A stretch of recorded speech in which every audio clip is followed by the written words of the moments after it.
Bonjour, vous venez de recevoir 2 documents, un magazine dont le titre est « Des robots et des humains » et votre questionnaire pour ce matin, le cahier de réponse tâche 1, l'île du progrès. Pour commencer, je vais vous demander de prendre le magazine « Des robots et des humains » à la page 2. Donc à la page 2, on retrouve la table des matières qu'on va regarder ensemble maintenant. Comme vous pouvez le voir, le magazine se divise en 2 parties.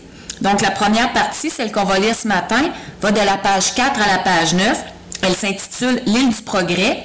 C'est un texte littéraire de Jacques Paquette.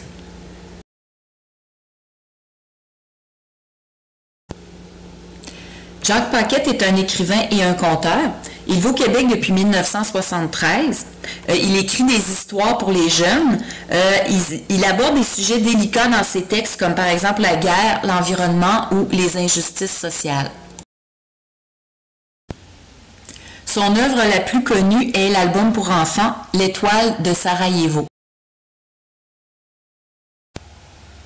Donc, pour revenir à notre table des matières, ce matin, on lit les pages 4 à 9, qui est le texte littéraire, et demain, on va lire la deuxième partie, qui est un texte informatif qui s'intitule « Portrait de robot, qu'est-ce qu'un robot ?», qui va être en fait le reste du magazine.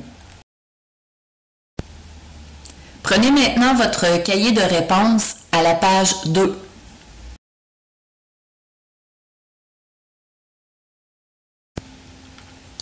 Ce cahier de réponse comporte différents types de questions. Pour répondre aux questions, assure-toi que tu t'appuies toujours sur le texte, comme on l'a pratiqué toute l'année. Pour certaines questions, tu dois écrire ta réponse dans l'espace prévu à cette fin. Il peut s'agir d'un chiffre, de quelques mots ou de quelques phrases. Premier type de question, l'exemple 1, donne les principales caractéristiques de la maison des colons à l'époque de la Nouvelle-France. La réponse: le toit de cette maison est en pente, elle est faite en bois, elle a peu de fenêtres et une galerie à l'avant. Donc, on remarque qu'il y a des détails. Dans l'exemple 2, il faut que tu places des chiffres pour remettre des événements en ordre. Donc, au Québec, il y a 4 saisons, replacées dans le bon ordre. La première saison est déjà donnée, étant le printemps. Donc, été 2, automne 3, hiver 4. Tu dois écrire les bons chiffres aux bons endroits.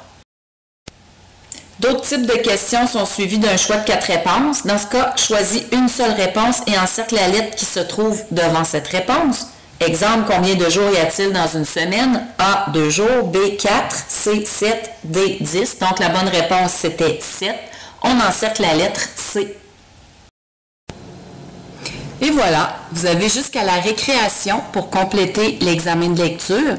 Vous avez droit au dictionnaire, j'en ai apporté dans chacune des classes, donc vous avez droit d'utiliser le dictionnaire. Faites attention aussi de bien réviser votre écriture de façon à ce que vos réponses soient compréhensibles. Bonne chance!